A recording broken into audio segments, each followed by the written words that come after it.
I therefore can pick up my car right away. This means that I am ready for work or clearing on the Wednesday the 31st of June, and I should be able to clear in several days. However, I am most anxious.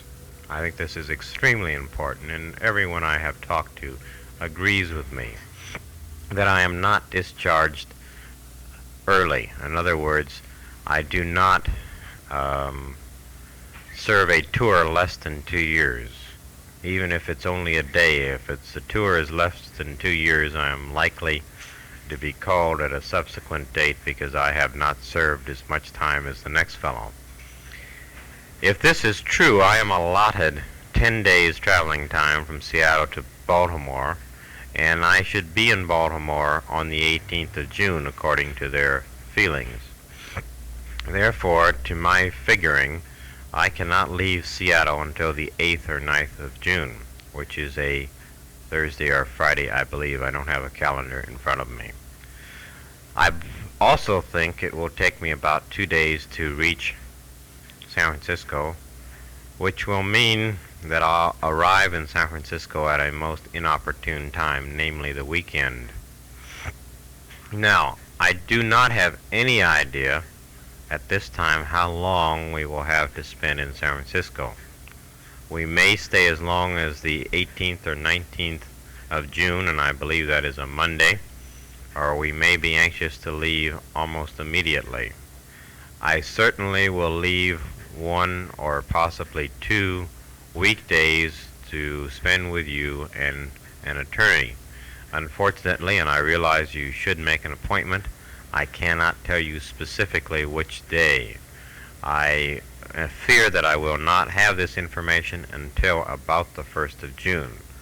But if it is that late, at any rate, if I do not find out until the 1st of June, I certainly will send you an airmail special delivery card or call you or wire you and tell you when to make an appointment. I will let you know at the first possible moment. Again, I do not know how long we can spend in San Francisco, and when I do have that information available, it's dependent on our accommodations in Baltimore. I will also let you know by a card.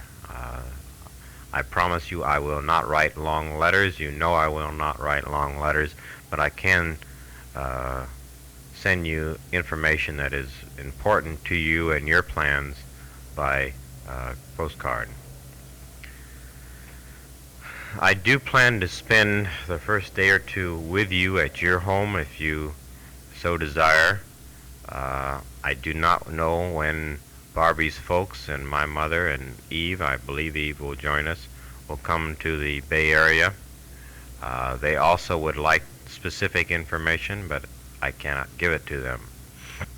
At any rate, my tentative plans are to spend a few days with you and get these things settled, and then as Barbie's folks will be staying in San Francisco, we will stay with them in San Francisco.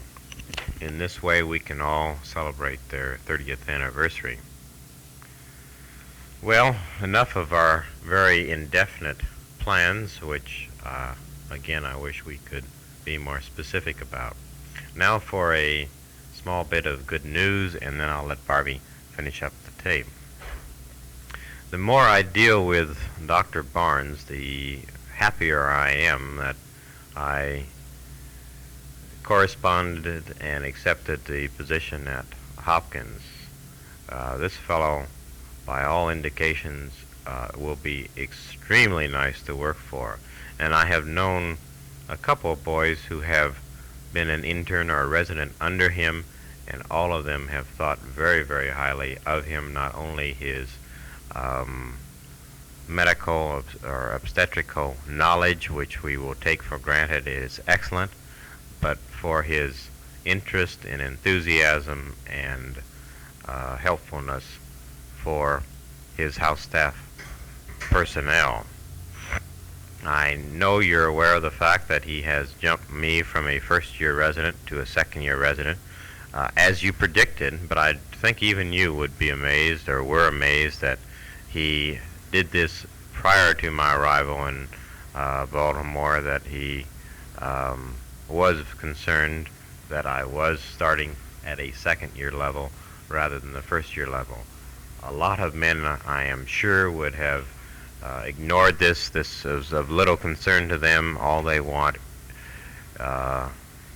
is to have their house staff positions filled. Once that has been done, there is little interest other than teaching them what they can. I think Dr. Barnes goes farther than that. Since I was in LA and had corresponded, and I think you had seen most of the correspondence I had with Dr. Barnes, I have written him nothing other than a thank you note for elevating my position to the second-year level. Last week, I received a letter, and this was during the American Cancer Society's annual charity drive, and they had hit us the day before for a contribution. When I saw the letterhead on the envelope, I thought, oh God, here we go again, and I was ready to throw it in the waste paper basket. However, I opened it and read it, and it was, Dear Dr. Holzman, you have been accepted for a clinical fellowship for the year 1961-62. You will be under the supervision of Dr. Alan C. Barnes, so forth, and your stipend will be so forth and so forth. Well, this was really a tremendous surprise. I had no idea that he was doing anything of this kind. I thought, and I had told Barbara, that he is the type of individual who will probably supplement our salary, which is poor, one of the poorest in the country, or I'm sure you know what it is. And that was it. But I was very surprised to get this letter. I had not ever mentioned stipend to him, so it was a great surprise. This means that we will have well, I don't know what we're going to have because I don't know whether I am now a fellow or a resident, whether I will just get the fellowship or whether I will get a hospital stipend in addition. I'm certain I will find this out by July, and this is time enough. In the meantime, I have written the American Cancer Society and accepted the position most enthusiastically, and written Barnes and thanked him also. If the ridiculous part of it, and I looked this up in Campbell's Tax, and you can look it up too and see if you don't agree, it will either going to be very happy and do very nicely, or still have to scrimp. In other words, if I get the fellowship plus the stipend from the hospital, the fellowship should be tax-free.